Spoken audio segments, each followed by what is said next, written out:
Hey, and welcome to another great day. How are you? How are you today? Hope you are feeling fine. My name is Ronnie Jacobs, the presenter of the Ronnie J Show.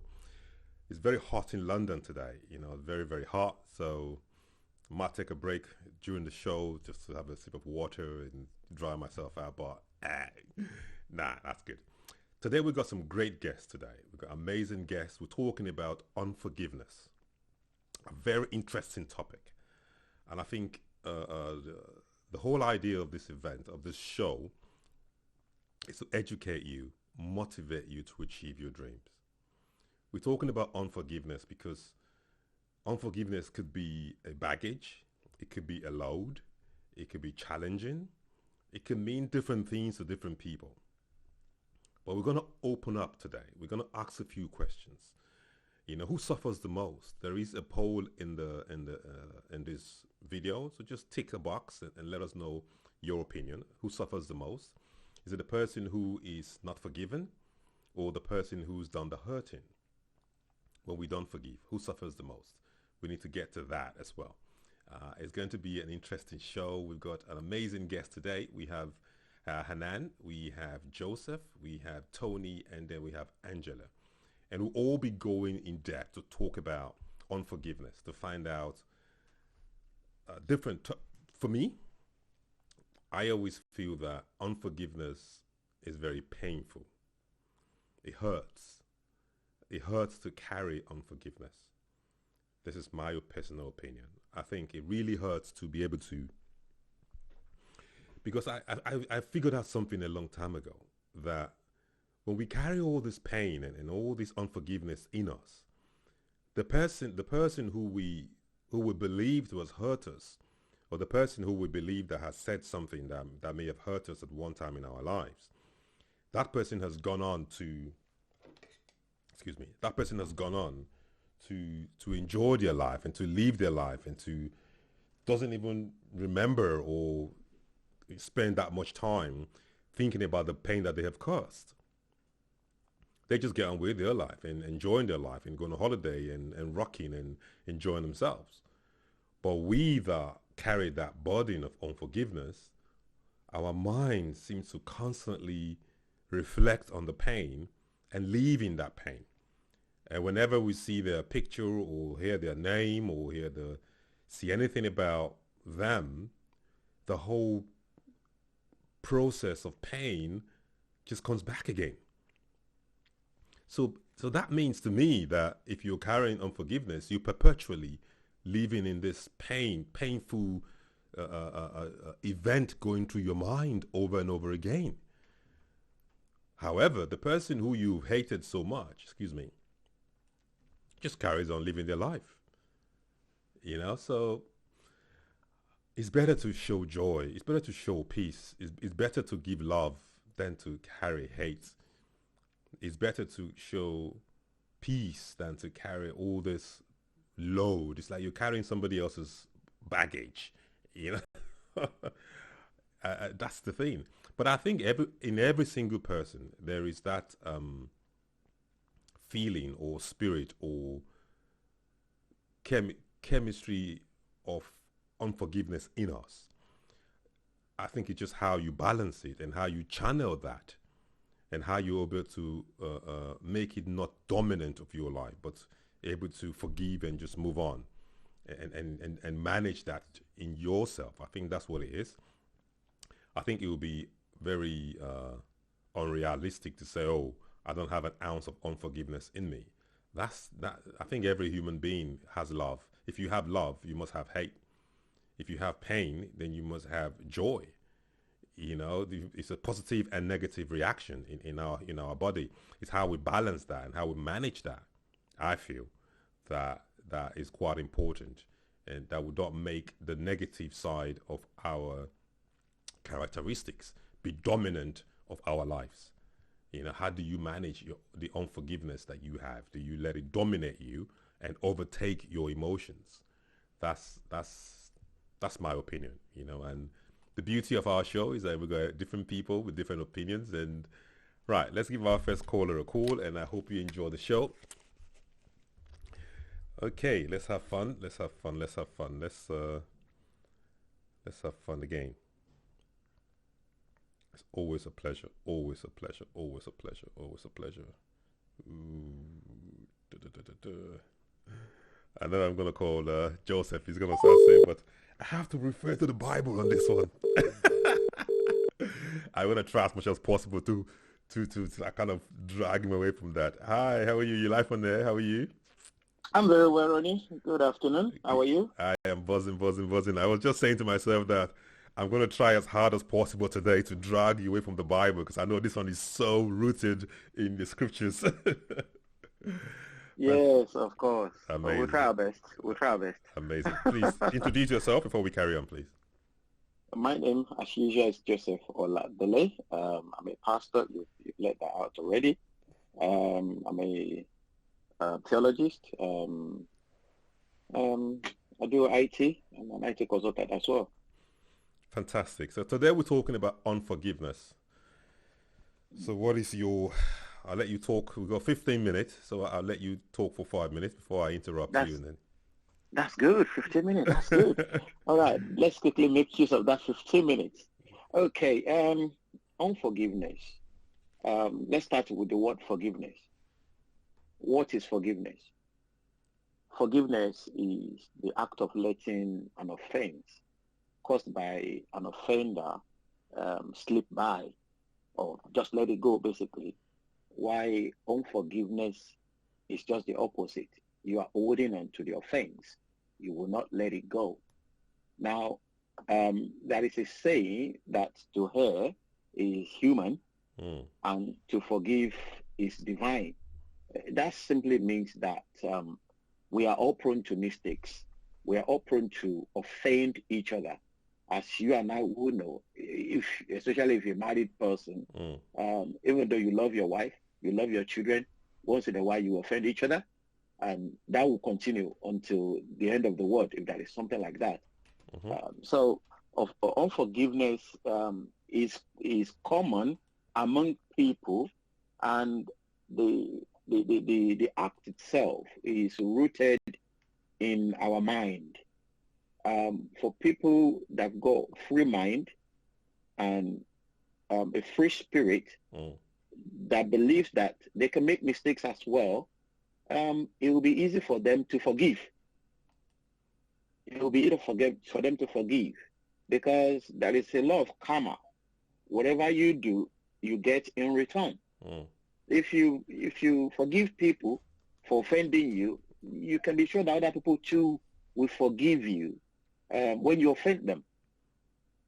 And there are consequences of unforgiveness.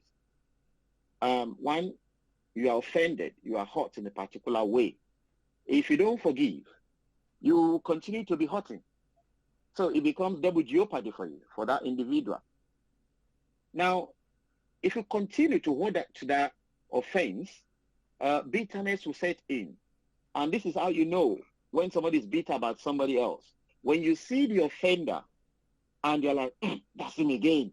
Why has that person done that thing? Why has he said this? Why has he said that? It will continue. It will just be aggravating. And that on its own will lead to anger. All right? So when anger sets in, what's the next thing? Revenge. You want to take revenge. It's a never-ending process if you don't forgive there and then and let it go. And the consequences go beyond all those three things because it will not allow you to be productive. While you are meant to be doing other things, useful things for yourself, you might probably be plotting how to hurt the next person or how to take revenge on that individual. It will block you from a lot of things. I always use this example. A husband and wife in the house, you're fighting each other. One person hurts each other, and you won't just let it go. And you refuse to speak to your husband. Excuse me, for when there is something useful to be done in the house, the woman will be able to talk to you. The man will be able to talk to the woman. Sometimes people resort to writing notes on the table because they don't want to talk to each other. You see, and it's quite dangerous. Yeah. There might be something useful, something important that I need to discuss with you that will help you or that will help her. But because of that offense, because I will not let it go, I will not forgive you. I just keep on holding to it, and it can destroy so many things. So, it doesn't bother me. I won't be bothered by that. Let him get what he deserves. Let him get what he deserves. It can be very, very terrible if unforgiveness is not taken out of our equation. But who suffers the most, though? Oh, look, it's the person that is hurt, that is offended, that suffers most. And you see, this is the thing. It's about your disposition as well to other people, right? Some people may just do something to you genuinely without them thinking about it or having any undertone. Yeah. But you might take it as an offense. Whereby you are suffering and struggling with it, they are just free and doing whatever they continue to do. And you know what? The more they're free and doing as if nothing happened, the more aggravated you become. And you just be nothing that would. Doesn't he know? Doesn't she know that she's done this or he's done that? And they are just carefree. They continue with their life. In fact, they might still come again and repeat the same offense. That, well, what you supposedly have taken as an offense. But you see, offense, when something is done or you are offended in a particular way, oh, so and so, I don't like that. It's so easy. Just talk about it right there and then. And, oh, I'm really sorry. And depending on who you are talking to again, and so what can you do about it? So it can turn out in any kind of way. But the person that is offended suffers most. If you don't have the strength or that humanness to go to that individual and say, oh, this is what you have done, the person will definitely suffer, because you will continue to carry that hurt. And like I've explained earlier, the hurt will turn to anger and it will turn to a state of revenge. And that on its own is a messy business. Because if I've done something that I didn't even know that I've done, and you just come to me and attack me or something, I will definitely retaliate immediately down there. I will defend myself. Let me say I will defend myself. And it doesn't matter what you're saying at that point in time. It doesn't match it. It doesn't match that at all. And do you know another thing about that revenge? I'm not a lawyer or somebody in criminology or something, but I've had something they call commensurable retaliation. Commensurable retaliation. I offend you. How will you rate what you do to inflict that offense back on me? Yeah. You see, it's quite technical. And I think I've heard of a case where somebody offended somebody, and the person planned to revenge, and eventually took revenge out on that person, but now got to a police case. Now, because you have inflicted physical injury on that individual, and you now went to call, but if first did it, when? So time. Did you report it? No. You suffered now because of the anger and the revenge on that individual, you inflicted the injury on that individual, and now you are sentenced or in prison for that. Because you cannot prove how much hurt that person inflicted on you. Or when that person hurt you, they didn't inflict any injury on you. They did that. No, so it's quite difficult to be able to measure up that, how much hurt do I need to inflict on this person to get even? So the best bet. So from what you're saying, there is a direct correlation from unforgiveness to pain, to inflicting punishment on somebody. Of course. There is a direct correlation, and that is much more higher level that can even take you. Okay? One, if you don't deal with that offense right there and then, it escalates into an emotional problem. It's escalating because it's a thing of the mind. It's in your mind. Yeah. And each time you see this person enjoying himself or herself, feeling good, you still be suffering that hurt. Over and over and over again. Each time you see the person, the wound is there. And again, before I forget that one, you see, how do you know you have forgiven somebody? Which is another key question. Oh, you've done something to me, and I say, oh, I've forgiven you. If I see you, do I love you as the normal way I should do? Will I relate with you the way I should do? Or immediately I see you, I still have it at the back of my, oh, you that did that. That means I haven't forgiven you. If I've forgiven you, I let it go. So that we can just continue. But is it easy though? Is it easy to let go like that? I think some people will say, I will forgive, but I will not forget. I will forgive, but I will not forget. Not forgiving and not forgetting is more or less equal. Yeah, it's more or less the same thing. Oh, I forgive you, but I will not let go. If you don't let it go, that means it's still there. You're still nursing the pain. You're still nursing the hurt. So for you yourself to be free, you need to let it go. Completely let it go. You have to look at that from this perspective that, okay, what about if this actually happened from me to somebody else? How would that person react to me? Would that person forgive me? If you have it at the back of your mind that you yourself, you are not perfect and you can offend somebody else and you will expect that person to forgive you as well, then if anything happens to you, you will be able to forgive that individual. It takes a lot of strength, it takes a lot of courage, but it's just good to let it go so that you can enjoy a free life. I mean, I like what you said when you talked about the person who's carrying the unforgiveness is carrying this burden, but the person who did the thing to hurt that person is just living their free life, and you're living your free life. You might not even know. The person might not even know that he has done something or he or she has done something wrong. Yeah. So the best way is to go and meet that person and say, you have done this. Honestly, if it's like, something that was a mistake, oh, I'm really sorry. I didn't have done that. And it happens a lot everywhere, either through our body language, either through what we say. You might just say something of the course sometimes, and somebody might just take offense on that particular thing. And you know what? That will just be there. I'm going to get back at this person. No. It's like setting up a war that one cannot finish. Maybe 20 years, even 20, something that happened 25 years ago. You used to be reminiscing on that thing as if it's like yesterday. Yes, very correct. Because you don't forget. It's a wound that you are just covering up with a plaster. The moment you see that person start to bleed again, it's not healed. The wound hasn't been healed for the past 20, 30 years. It's still there fresh. You're just covering up with a plaster. The moment you see that individual, you feel that pain again and it starts to bleed again. But when you forgive, it heals up. You see that person, it's not there anymore. It's not there anymore. Especially if somebody actually asks for forgiveness, that I'm really sorry, and the person actually meant it, and you can say it to that person's action, then I think you should be able to let go. You should be able, so that you can move on as well. But I think we still need to develop the mind, though, because I think it's a mindset thing, and we have to be able to train ourselves to be able to learn how to forgive, because there are people who maybe from how they grew up and they've just been around that unforgiveness environment, so they're just used to that kind of lifestyle, See, I don't want to drag you into the scriptures, but when there is a command that you should forgive, so that whatever you believe in too can forgive you.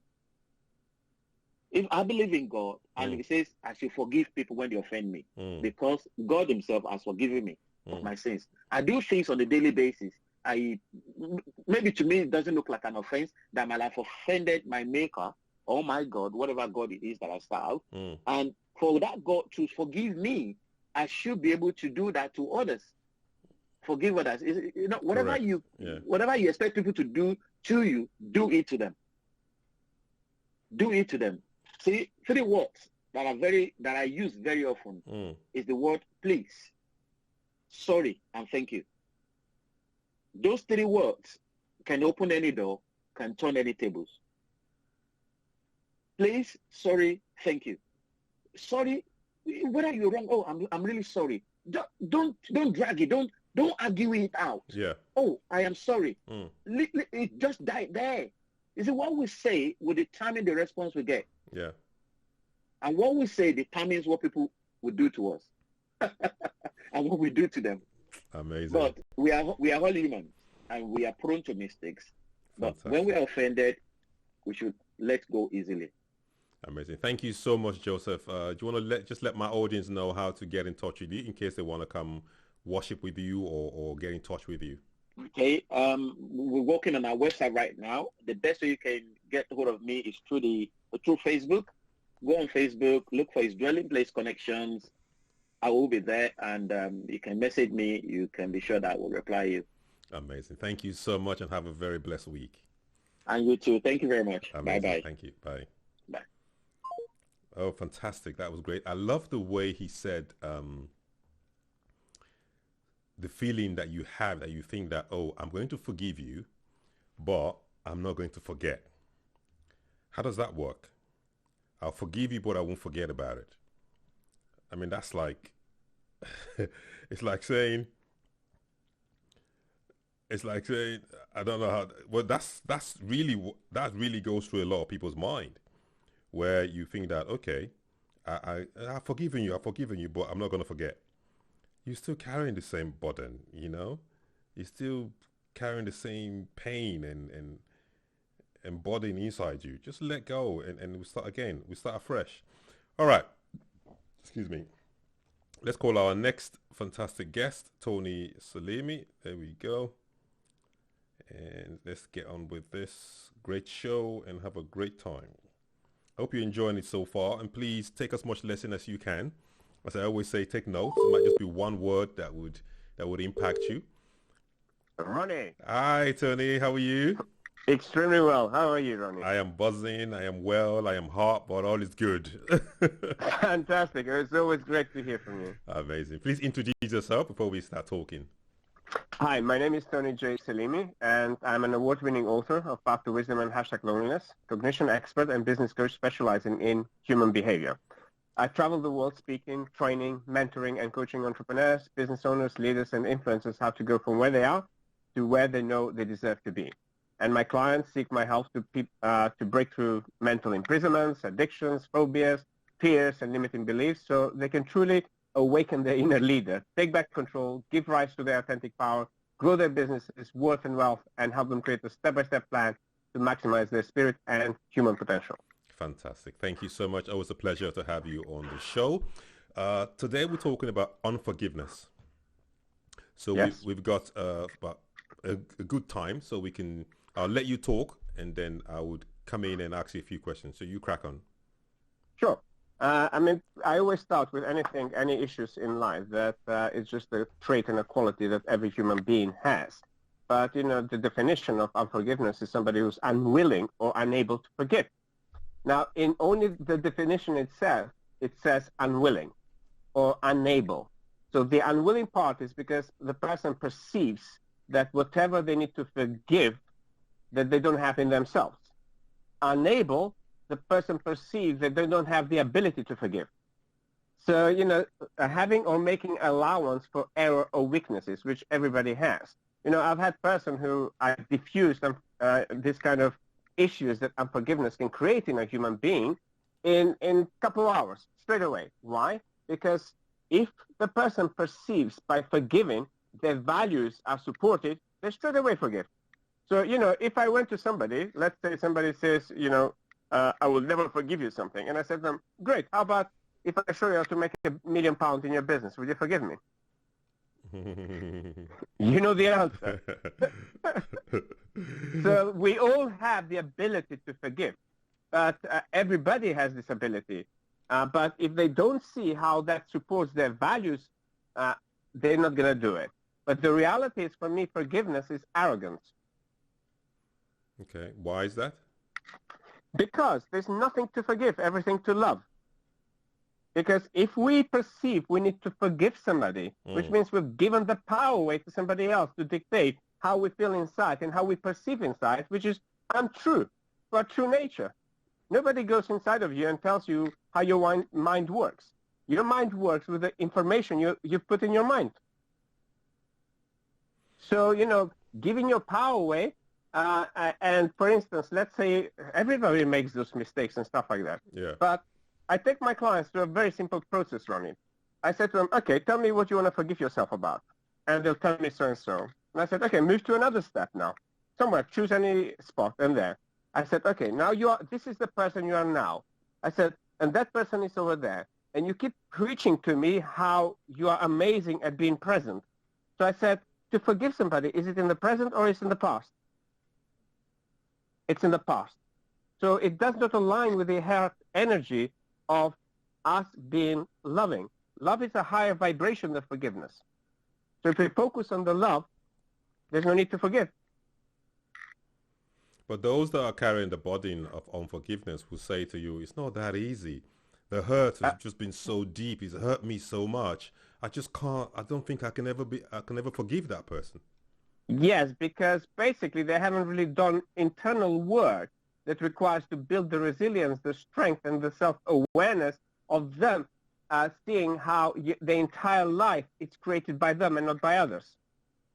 So if you are somebody out there who's running that kind of programming, it's because you have not invested in yourself to take back control of your power, to take back control that you are the one who made a choice, and to take back control that you, in every situation in life, you participate 50%. So if the other person gave you 50%, own your 50% and see how whatever you judge in others is present in your life.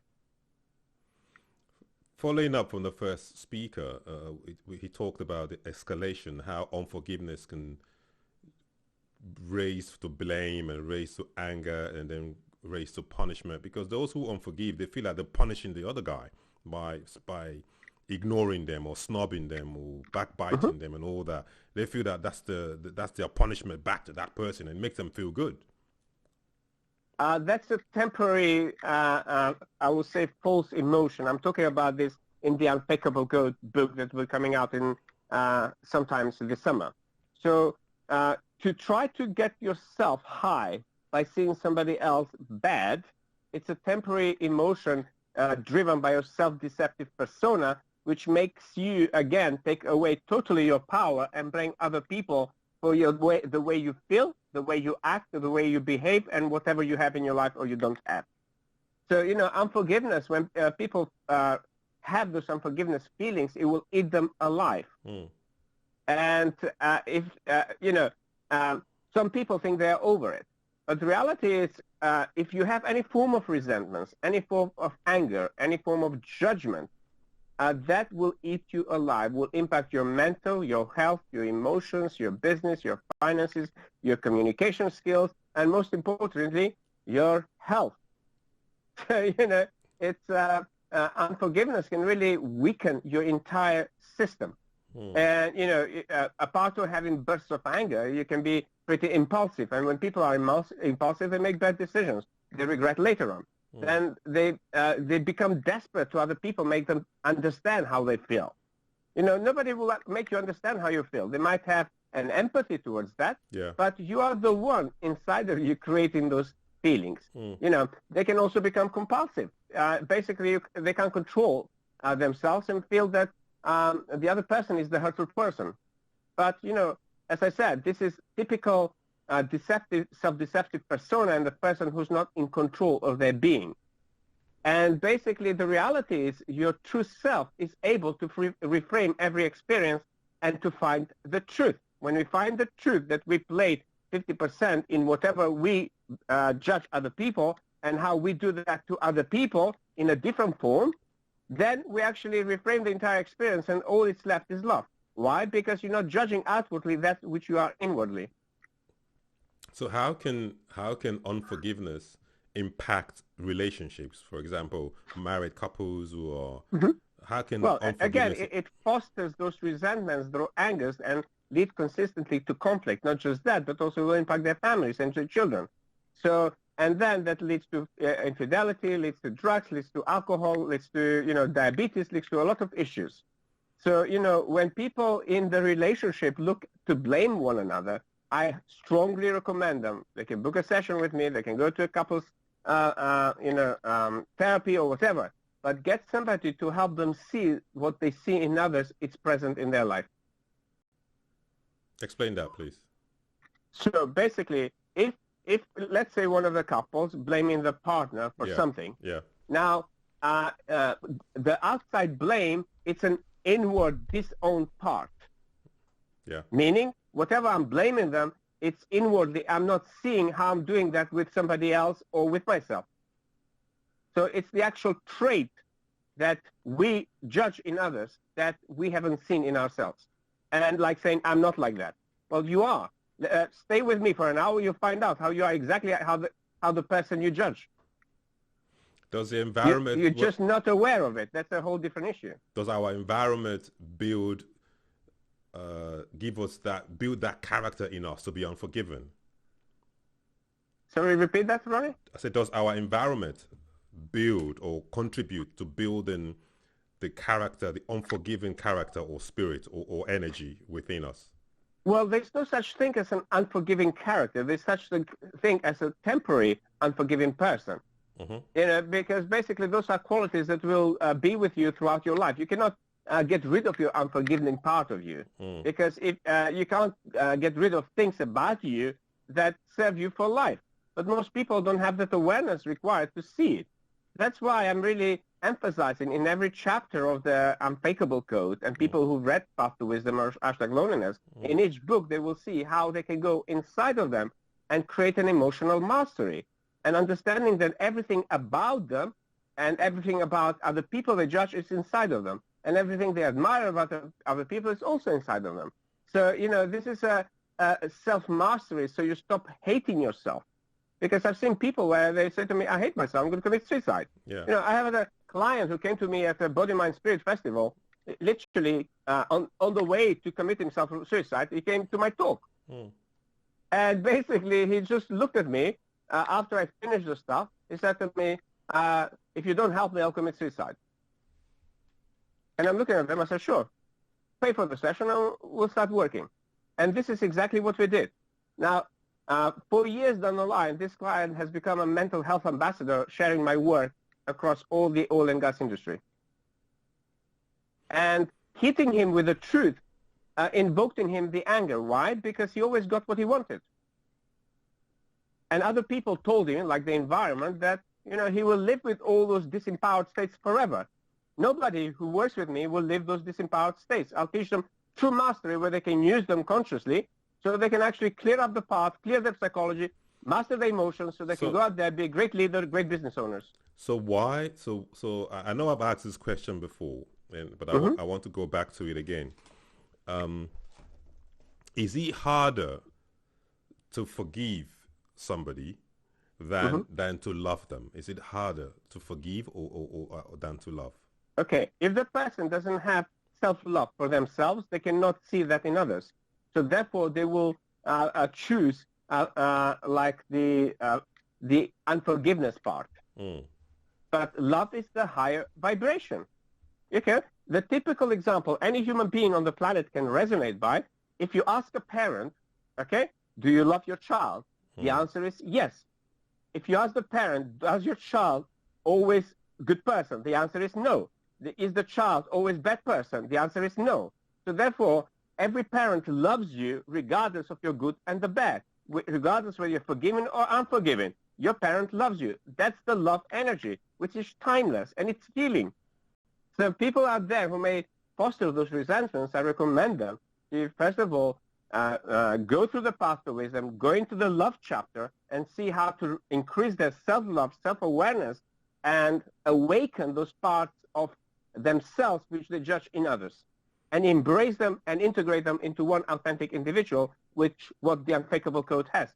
So if you're able to build more love within yourself, yes, indirectly you are pressing down the energy of unforgiveness within yourself automatically. So I wouldn't say if you are able. I know for fact, and I'm certain everybody is able to build that love. It's just people need to do the work. And do the work for them to build that love. In building your love, you don't have time for forgiveness. Like, for instance, let's give you another metaphor. Yeah, we've got 1 minute, but go ahead. Yeah. Yes. If I helped you build a £1 million business, and I now suddenly raised your worth, raised your products, where you sell yourself at £1 million level, would you go and work for £10? Not when I have £1 million. Exactly. Same way. Once you raise your vibration to love, you're not going to go into low vibrational emotions that basically can drag you down. Fantastic. Always a pleasure talking to you, Tony. First of all, please tell our audience again how to get in touch with you in case they need to reach you. They can go to my website, which is TonySelimi.com, T-O-N for nanny, Y, S-E-L-I-M for mother, I.com, TonySelimi.com. All the links are there. All the information are there. All the links for the books are there. There's a lot of things that they can read, all for free, a lot of YouTube videos. They can even download free chapters of my books. Fantastic. Thank you so much. Always a pleasure. Look forward to talking to you next week. Ciao. Bye-bye. All right. Bye. Thanks. Oh, that's brilliant. So this is why I love this program. I love this show because you're able to learn new things. You're able to speak with professionals who do these for a living, who've gone through all these, and they could tell us how to get, because unforgiveness is a killer. Seriously, it kills you from within, and it just burns you all out.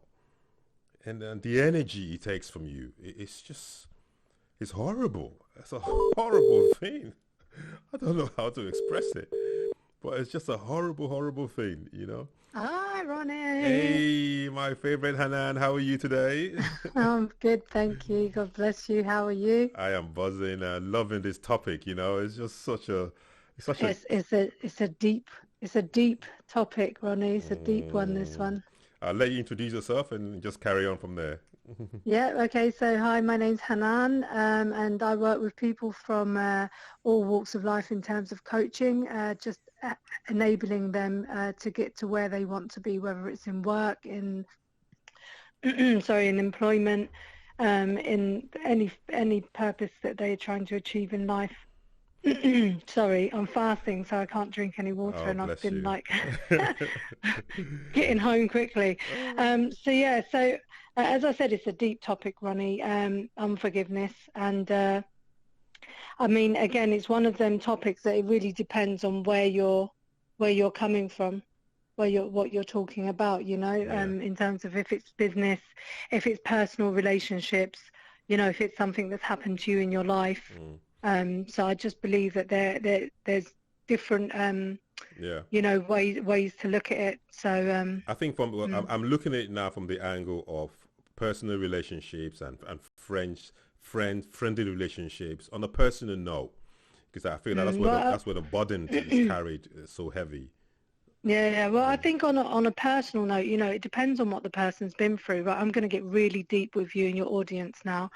Sorry if it shocks anyone, but I personally, when I was 16 years old, I got raped, and it was a family member. So it was, you know, it was a very deep hurt, and, you know, and I had to go through, you know, my own kind of way of forgiving, or, you know, unforgiving, you know, however you want to look at it. So it was a really emotional struggle, and I didn't tell anyone for like 2.5 years because I didn't know what people were going to say, you know, my cultural background being Arabic, and, you know, and the person like threatened me for, you know, for a few months, saying, you know, if you say anything, I'm going to make out you're the liar, and everything. And I've dealt with a lot of people. I've spoken with a lot of people who've gone through, you know, similar stories. And one thing that I learned very quickly early on, and, you know, and thank God, I didn't let it run me. What I didn't do is give it power. Because when you give something power, that's where your unforgiveness will come from, you know, because you're going to use that hurt and that pain and that anger to retaliate against that person. So anyone and everyone's going to know that that person did this, and they're evil, and they're this, and they're etc. Make it, which, you know, you think is going to make yourself feel better, which it won't in the long run. And then what else you do is that you're affecting yourself, because you're walking around with this guilt or this anger, you know, this unforgiveness inside. You know, I think there's a very fine line between unforgiveness and with forgetting. And I know that, you know, people find it hard to kind of distinguish. You know, there are things in your life, you are never going to forget them, you know, but it doesn't mean that you give it power to allow it to affect you. You know, if I'm watching something and a scene of rape comes up, or someone's talking and a rape comes up, it doesn't mean that if I've forgiven the person, so I'm not going to think about it, that's it, it's gone. No, of course. You know, so I think there's a very fine line in forgiving and forgetting, you know, where people will say, oh, you know, I'll forgive you, but I'll never forget about it. I just think, you know, it's what power do you give to those words. You know, are you saying you're forgiving, but you're constantly thinking about it and letting it drive your life? you know. So I think there's, as I said, different aspects, and that you know, something like, you know, rape, for instance, can really affect. I used to work on a, when I lived in Dubai, I was on a radio station. I used to like do interviews with a psychologist, and there was a lot of, you know, people that spoke about rape, and some of the cases of people that they let that really rule their life. It literally ran their life. You know, they weren't able to have relationships. They weren't able to be trusting, you know, or if they did happen to have a relationship, it was just a constant kind of fear of, you know, like in terms of getting intimate with their partner. It affected their intimacy, like, and emotions and stuff. So, you know, again, it's just, you know, one of them subjects. It really depends on what angle you're looking at. I think that the pain, I mean, thanks for sharing this with me and the audience, and the level of the pain that the subject or the person has inflicted over time, that pain that they put on the person who's carrying this unforgiveness, I think the pain gets bigger and bigger if they don't channel their mind to let go of that energy.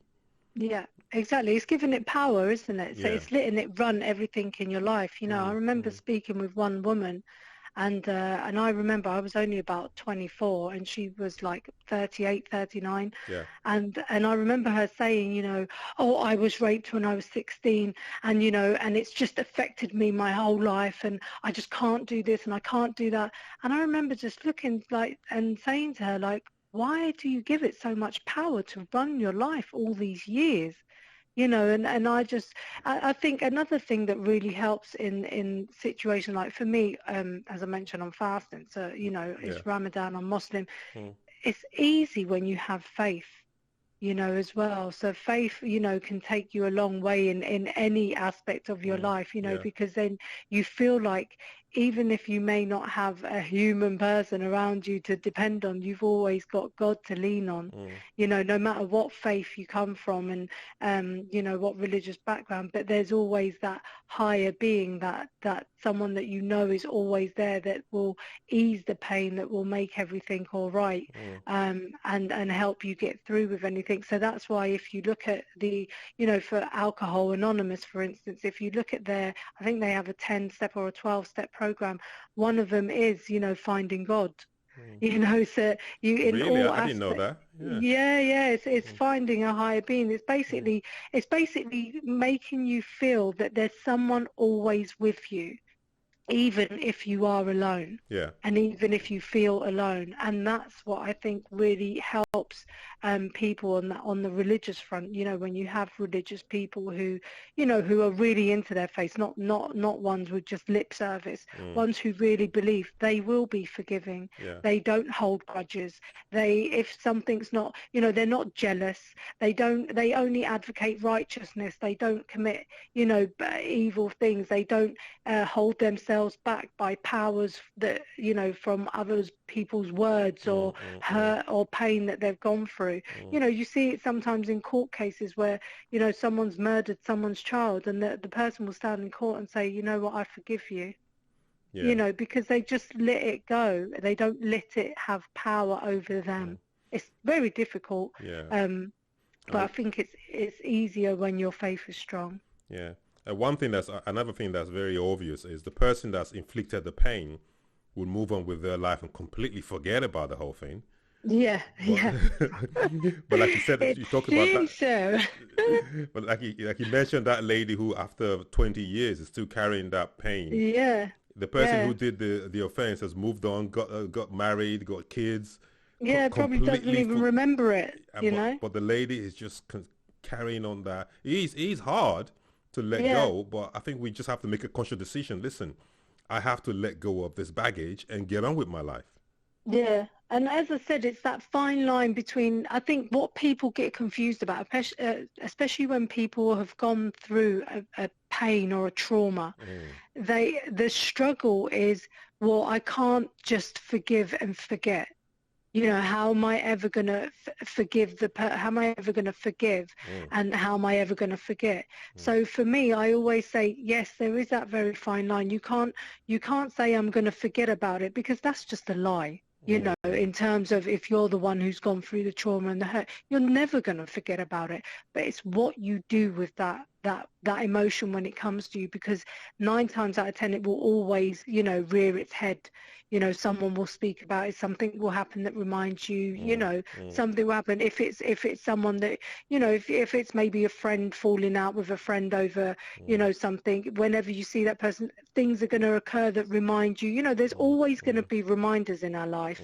And it's what you do with that reminder when it hits you, you know. But in terms of when people say, oh, you can't say that you'll forgive but you won't forget, because then you're still holding the grudge. No, I don't agree with that. Like I've moved on, praise God, I've moved on, I've got married, I have a child, my life is, you know, I can't complain, you know, praise God, I've done everything that, you know, anyone would want to do by my age, and I've had a blessed life.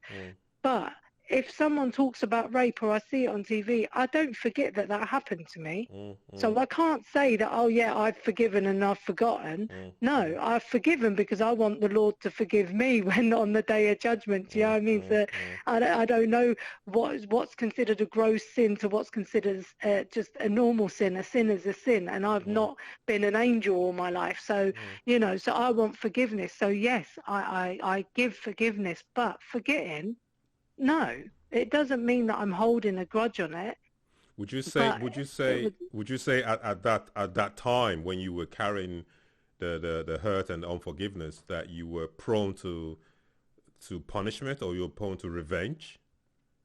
Do you know what? I was probably more prone to the revenge side of things. I didn't, as I said, I didn't say anything for like a good 2 years. Like it was just, you know, and the only, like, I was between 16 and 18, I didn't say anything. And in those times it was revenge. It was thinking of all the ways that I could do probably something even more sinful than that. If there is something, basically. So yeah, but you know, but yeah, that was that temporary hurt and you know, not knowing and not speaking to anyone. And you know, I was young, my faith wasn't that strong back then, you know, so it was just a period of unknown. And you know, did I even know myself then? I was 16 years old, you know, so no, it was just literally revenge. And the only reason it actually even came up, well, it would have come up eventually. I was sat with my brother and we were watching a film, and what happened? There was a rape scene, and then I went into a panic attack. And my brother kept going to me, I know there's something, you have to tell me, I know there's something, you know, so that's how it came out. You know, I don't know when it would have come out. Would it have come out with anyone else, or, you know, would I've been watching that with anyone else? But, you know, God is running everything, and that was the time and the way it was meant to come out. So, but was that one particular thing that just snapped you out of that pain or that deep energy? I think it was seeing it happen, and that was the first time probably rape had come up, you know, after it happened to me, and it was, you know, physical, like watching it on TV. I think it was almost like a slap in the face to, like, oh my gosh, like that's what I went through and I need to accept it and move on from it and talk about it, because as I said, I hadn't spoken about it. So yeah, when I spoke about it, obviously, you know, African family, you can imagine, all went hoo-ha and whatever. So there was another like year and a half of like madness in the family, and you know, blame and whatever else. And then eventually I got up and left and went and lived in Dubai. But I got, you know what, one thing that happens when you carry something like unforgiveness, it turns into a dis-ease in your body. And it will affect your health. I spent 6 months in and out of hospital, 3 months in a hospital bed with collapsed lungs. And they had no reason for my lungs collapsing. I'm not a person that goes to the gym. I'm not like physically active. They had no reason for it and they just said, we don't even know why it happened to you. But I know it was stress. And when I explained to them, they said, well, we can only put it down to that. It causes a dis-ease. So you do have to speak about it. You do have to learn how to manage pain and not give it power. You know, no one's saying forget it. You know, we're not robots. You can't erase it from your memory, what's happened to you, but you can forgive and you can let it go and not let it run you and control your life. Wow. And that's the key thing. Thank you so much. You're very welcome. I love you so much. May God bless you for how much you can give your life to impact and save others, man. There's no greater joy than that, man. Praise God. So if anyone wants to contact me, they can just send me a message here on Facebook, and I definitely will respond. God Fantastic. willing. All the best for your fasting, brother. okay? Thank you very much. Take care. Thank you. Bye-bye. Bye-bye. Fantastic. I mean, that is just amazing, amazing, amazing. Oh, that was emotional. That was good. That was good. That is, you know, please, I hope that before we call Angela, I have to quickly say this. I hope that if you're watching out there and you've been through a similar experience that Hanane just expressed, find somebody to talk to. Find somebody. Don't be like the lady who carried it for over 22 years.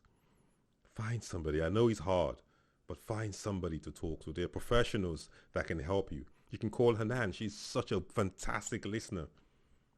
I mean, she's been through the same process, so she can understand what you're saying, and she can understand how to communicate with you. Please speak to somebody. Don't just let the pain of long ago eat away your life. It's so destructive. It's so unhealthy. Thank you. Right, next we are talking to Angela. Sorry, Angela, we are 1 minute late. I just had to get that one out there, you know, for we're good. Amazing, amazing, amazing. Hi, Ronnie. Hi, Angela. How are you today? I am doing very well. How about yourself? I'm fantastic. Please introduce yourself before we carry on.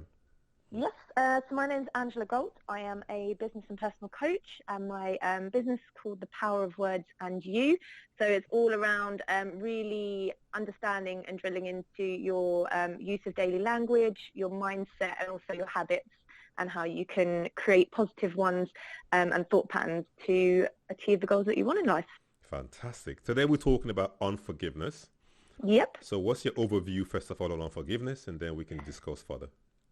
Yeah, I think in terms of unforgiveness, it's, you know, there was a key word that out of the two that really struck me, and it was about blame, and sort of how we blame others, and it got me thinking about this thing that we called self-serving bias, which is basically, and if I'm repeating myself, if other coaches have mentioned this, I'm sorry. No, go ahead, please, go ahead. Yeah. So it's, you know, basically self-serving bias is all around when things go really well, we take the credit for ourselves. So, yep, I achieved that. That was me. But when things don't go to plan or don't go the way we want, it then is self-serving for us to lay blame on something else. And that is self-serving for many of us because in part, depending on the situation, it means that we can deflect attention away from our own accountability in the situation, if that makes sense. So if we say, oh, that's someone else's problem, they did that, it then means that we're not focusing the lens on ourselves and maybe what role we could have played and how we could have changed our actions. And I do want to obviously add in that this is not related to, there are some situations where this is obviously not the case. So if we're talking about abusive relationships and things like that, you know, this isn't a time of reflecting and saying, oh yeah, I should have done something differently. But, you know, if we're talking about work situations, you know, for example, a presentation doesn't go well with you and a team member and you blame them for it when actually self-reflection could have been, well, what could I have done to have supported my team member or spoken up?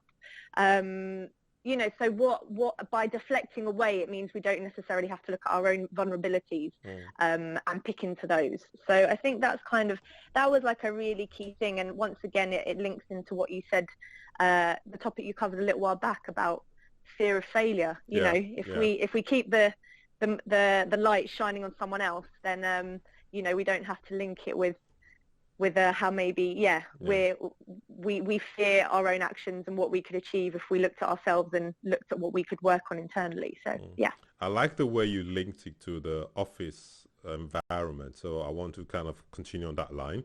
So how would you say that unforgiveness would impact the team dynamics in the workplace?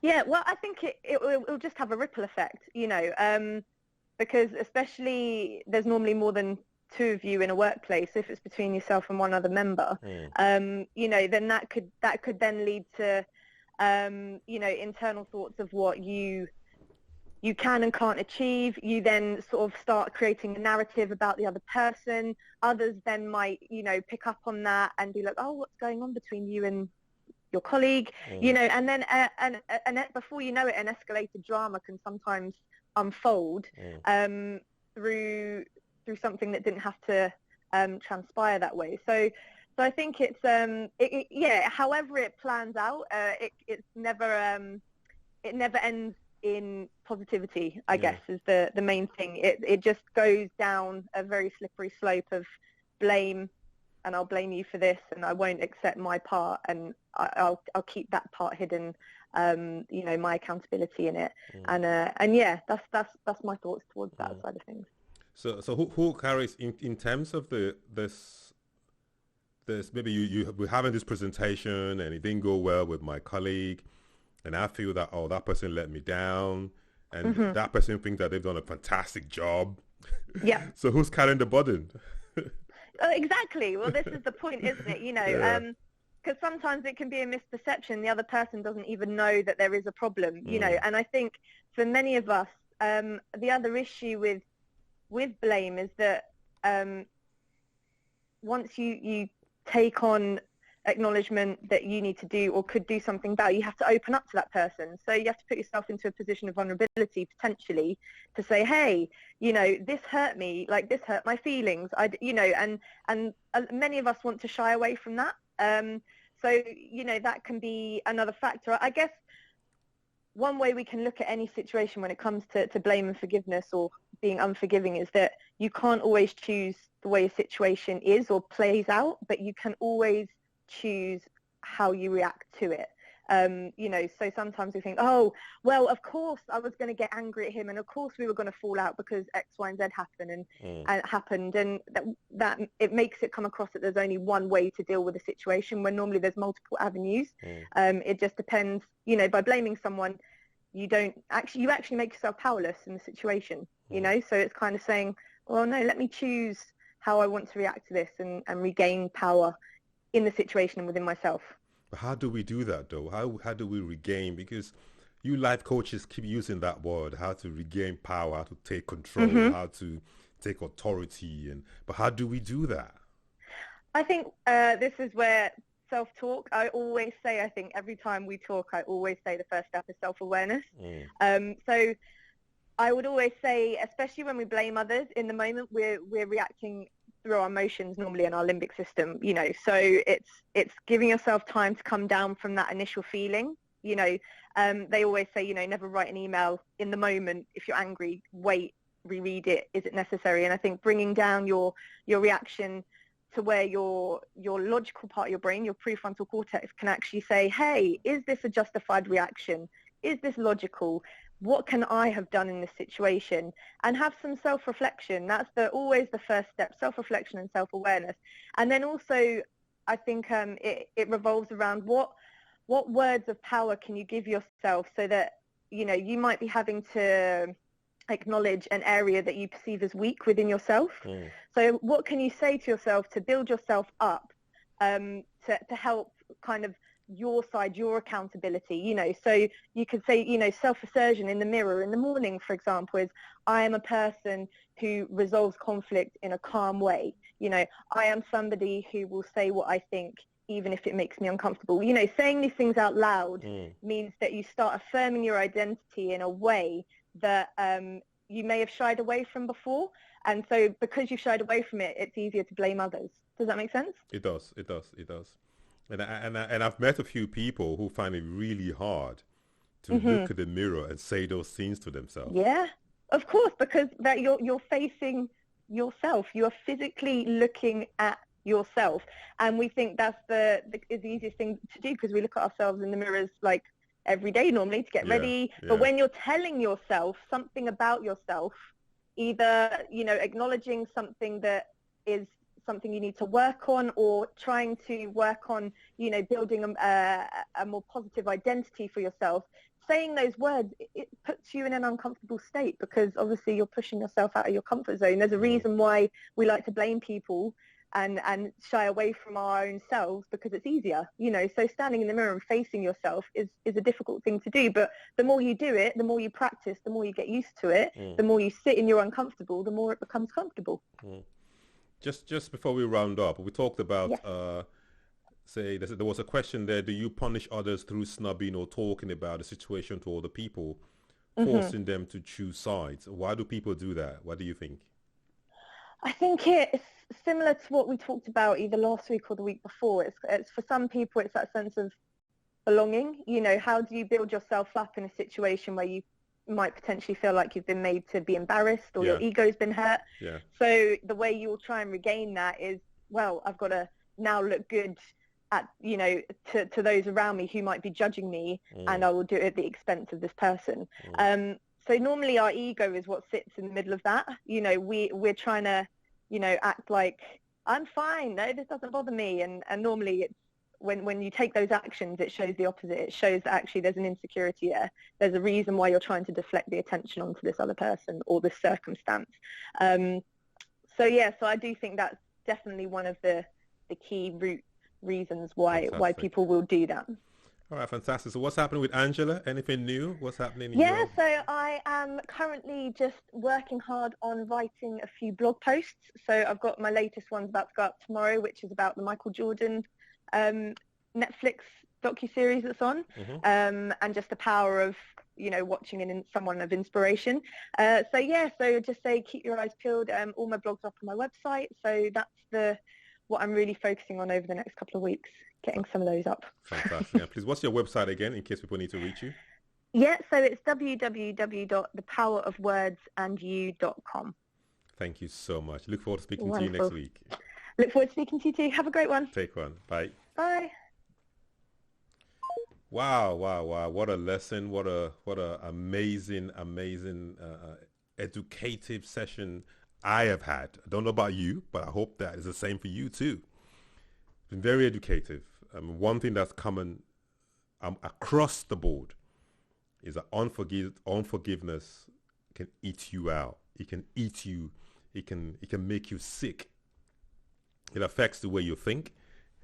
It affects your self-confidence. It affects your relationship. It affects your performance at work. It affects your intimacy because you're still carrying that hurt from so long. You can let go. I remember what Tony said. He talked about unwilling and unable. When you're unwilling to let go, you can let go. You can you can coach yourself. You can get help to let go of the unforgiveness. And what Hanane said, she talked about you can forgive, but it's difficult to forget. That you might get one or two glimpses that will just bring back flashbacks. But you can forgive and not carry that burden and not carry that pain all through your life. Imagine if you go through some very terrible situation, like Hanane explained to us with her own life story, and you carry that burden year after year, month after month. In every person you meet, in every relationship you have, you've got that burden in you. You're carrying it from one person to the other. Everybody can't be like the same person who hurt you at the beginning. Everybody can't be like the same person who hurt you. Everyone's different. Everyone deserves an opportunity. Somebody hurt me when I was in primary school, and I'm 50 years old, and I'm still bitter and hating that person for what he did 40 years ago. I'm the one with the problem because that person has moved on with their life. They've settled with their life. They might not even know who I am. They might not even remember my name. But I'm still carrying that pain all this time. I have to say to myself, Ronnie, enough is enough. It's time for me to let go of this burden and just move on with my life. So it's never too late. If you think that you've been carrying the burden for too long, that, no, I've been carrying it, I don't think I can ever forgive that guy. You can. You can forgive them. You can forgive them because love has a greater power than hate. Love has a greater power and energy than unforgiveness. See, if you build yourself up to show more love, you find your whole self is filled with giving.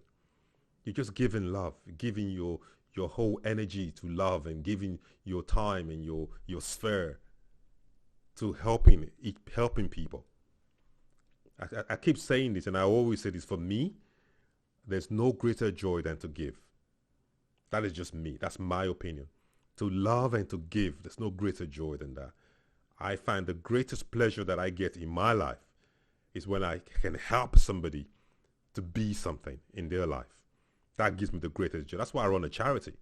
I run charity because I get the greatest pleasure, because when I see the impact that we can make on people who can't make a difference, people who are struggling, when I see we make a small difference in their life, that just brings so much joy to my life. That's me. Everyone's different. But the bottom line is there is a joy in giving. There's a joy in sharing love, not hating, not going around people's back and start saying negative things about them because you want to punish them for what they did to you 20 years ago. Backstabbing and hating and letting you, I don't talk to that guy, so you all don't talk to him. You're building this whole army of hating one person because of what they did to you. Yes, I agree.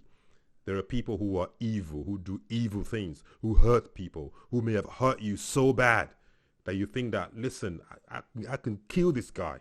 I can't stand him. I can just kill him. I understand that. However, that is an energy. That's a huge energy you are carrying. Instead of you carrying that energy that could lead you to suicide, fill yourself with love and start afresh. Start afresh. I love what Hanane said. If you can't find anything, find God.